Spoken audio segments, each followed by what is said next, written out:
I'm Josh Halpern, former U.S. diplomat, helping entrepreneurs sell to the billions of consumers overseas.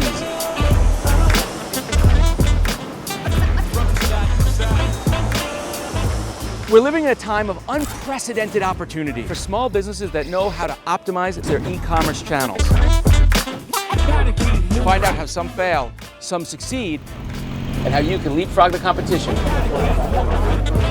This is VanBassador.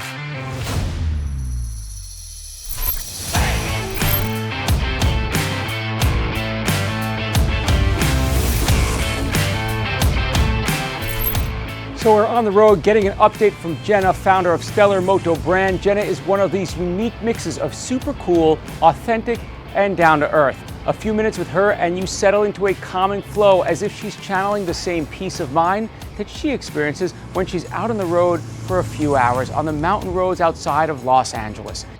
Now here's what I want you to take away from this video.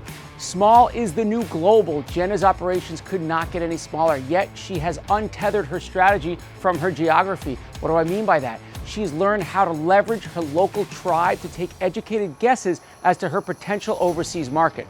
With some hacks, no tech, and super limited budget, she can optimize her website to sell to her tribe, whether they're in LA, New York, or Australia. So yes, this is an inspirational piece, which we could all use these days. Before COVID, we visited her at her office, which doubles also as her home in West Hollywood. We learned about her origin story, which drives her to make the stylish, women-first protective clothing that she does today. We then headed to her factory in downtown LA where she makes her magic in small batches, and we grabbed a cafe in downtown in one of her hangouts called the House of Machines. We touched on her website and her digital marketing. Of course, any time spent with Jenna is not complete without getting on a bike, so she let me infiltrate her gang and take a ride. I felt cool for about a third of a day. Then we checked back with her via video conference recently to see how things are going, how it's all progressing, and any advice that she has for us out here on the road. So let's see what she has to say. Who are you? And tell us a little bit about Stellar Moto brand. Stellar Moto brand kind of came out of quite a few things. Not only because women in the motorcycle world did not have any protective gear, then the protective gear that did come out was really quite unappealing. It's a combination of looking as grand as you can on a motorcycle and being as protective as you can, using the highest technical properties out there. Where the genesis of Stellar Moto brand started, which can go all the way back to my understanding, perhaps your childhood. I grew up around motorcycles. My father was a sidecar racer and a fabricator of sidecars, so he would make and design sidecars for people. And I grew up around watching races, watching crashes, watching how the leather protected them. And my father, unfortunately, passed away on a motorcycle, lack of protection. And I just fueled me to always want to do better in this field of motorcycling. And there was nothing for everyday riders. There was all the protection for everything you needed on the racetrack, but nothing was really concentrating on just the everyday motorcyclist. After my father passed away, there was just something inside me that just said, God, we just need to start protecting ourselves a little bit more. And I actually went to fashion design school with that in mind, but put it on hold because I fell in love with the entertainment industry. And I loved rock bands, and I wanted to kind of fuse style and get that kind of under my belt. And Stellar was always in the back of my brain. It was always something I wanted to do. The only reason why I didn't do it right away was because there wasn't that many women motorcyclists. Tell us, who are some of the people you costume designed for? I worked with Green Day, White Stripes, Raconteurs, Dead Weather, anything that Jack White did. Early days, Backstreet Boys, Christina Aguilera, but the rock and roll is where I really tend to thrive. If I remember correctly, you told me a story. You walked outside to get on a motorcycle, turned around, saw your mother's face, and made a decision at that point. Can you talk about that? Actually, the story is I got my motorcycle license. I think I was about 18, and I brought the license. It was on my bed. My mother came in and saw it, and she just turned around, walked away, didn't say anything. But oh my God, I did not take her in consideration when I got my license, especially after my father just passed away on a motorcycle. I just didn't take her in consideration, as most teenagers wouldn't. But you did ultimately, because you didn't jump right in. Something stopped you. Well, I mean, it stopped me because I did have a ton of concern for my mom's feelings after my father just passed away 4 years earlier. And I just decided, well, maybe now's not a good time. I don't need to rush into this. So I started getting into vintage cars and riding on the back of motorcycles. That's right. Okay. So you're riding on the back of motorcycles. Now, at some point, you decided, I'm going to get in front of that motorcycle. What exactly was that story? Well, just after being on the back of motorcycles for years, it was just ridiculous already. I wanted to have control. I wanted to go when I wanted to go. There was absolutely no control, and why should they all have the fun? Who's really they? wanted to have the fun. Oh, I should say my ex-boyfriends. Just so happened that all my ex-boyfriends rode. It wasn't a prerequisite. It just so happens to, be. And I took my license 2 more times before I actually bought a motorcycle. And then you started riding on your own, and you did get in an accident? I did. So early on, which happens to a lot of people, I got into a small minor accident, and I was wearing a leather jacket that I had made, previous years, but I wasn't protecting my lower body. So my whole knee ripped up, and I was on crutches. I had to go through physical therapy, all because I wasn't wearing any proper gear down below. I was just wearing a pair of stretch denim jeans. And at that point, I decided it's time. We shouldn't have to go through this. This is time. So especially since I had time, since I was recuperating, I finally had the time, and this is the time I researched and did what I can to actually start Stellar. Okay, let's talk about where you started selling in the US. Well, I started online, and I would go to every single motorcycle show that I possibly can in my hometown, or thereabouts. I would say, in California, there's a lot of motorcycle shows, and I would do pop-up shops.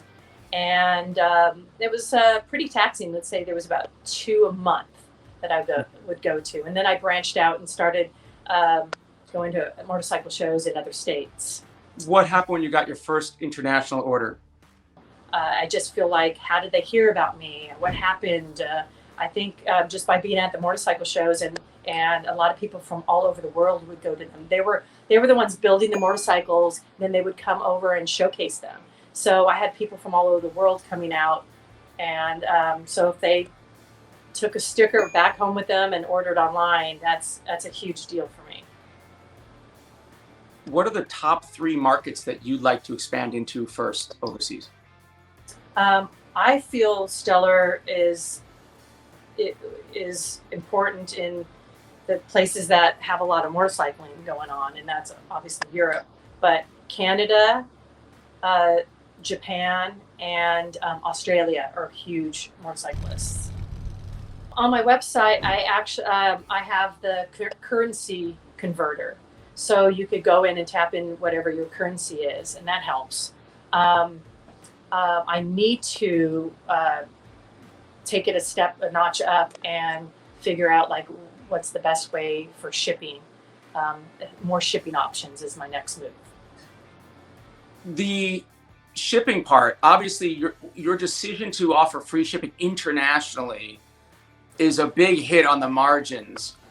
Tell us more about that process of deciding that's where we're going to go. I just felt like if I can offer them a little ease in that process, I just felt like I think they would take a chance and try out the brand.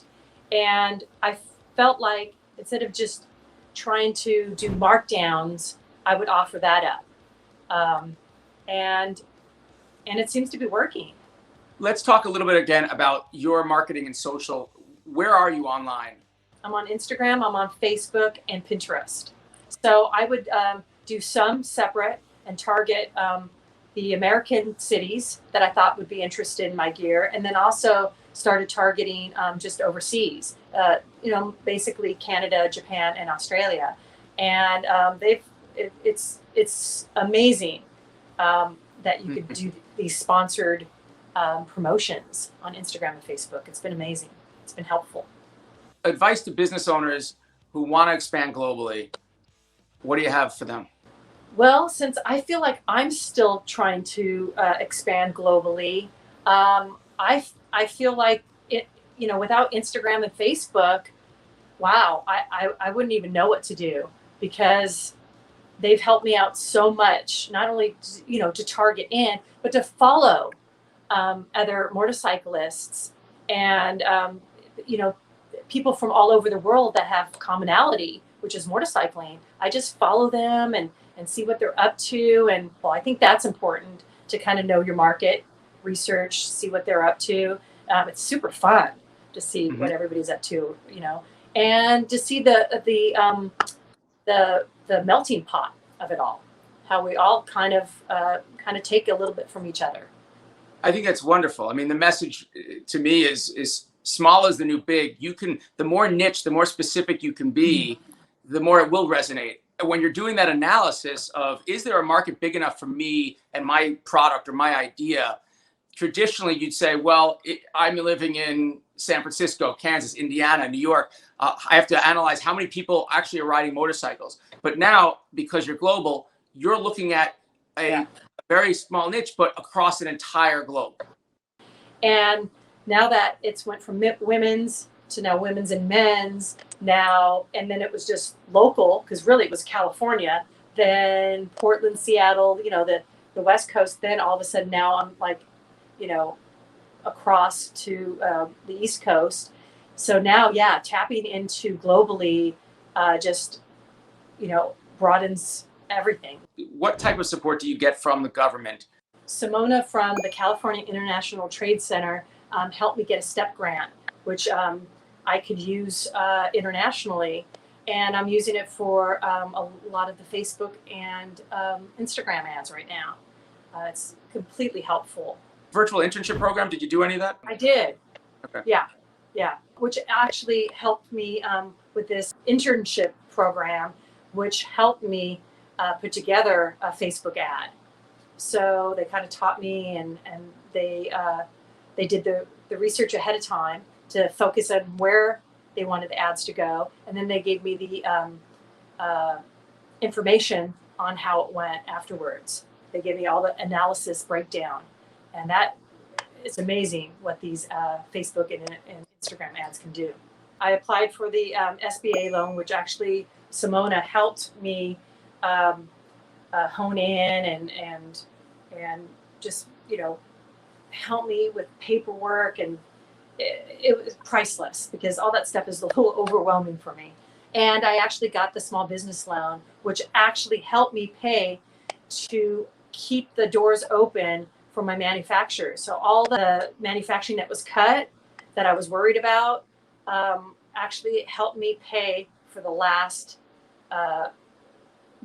leg of sewing and getting everything ready. And they delivered about a month ago. It was amazing. I couldn't have done it without the loan, that's for sure. I want to ride a motorcycle wearing this. As you should. Let's get a bunch of these inserts and maybe extra ones. Yeah. And let's go ride a motorcycle. We'll hear ya. Okay, Yeah, let's do it. What a ride, and what did we learn? You can actually say yes to global even as a small company. Manufacturing locally enables you to respond quickly to consumer feedback and allows you to charge a premium on your products. Shipping is a function of volume. There's no way around it. But consider taking a hit to build your consumer base and increase your volumes. You can optimize your website with a checkout plugin, currency conversions, and a welcome mat with zero tech and hardly any budget at all. No offense, Jenna.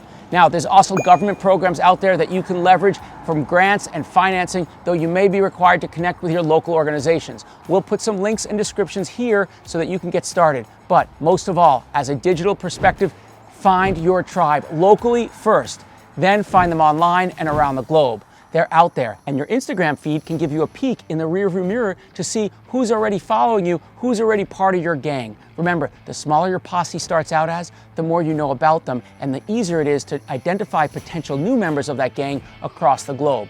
To learn more from other founders who are staying local, going global, follow us here, subscribe. Now, let's ride. Click on the video, subscribe, follow us so that you can stay local, go global. This is VanBassador.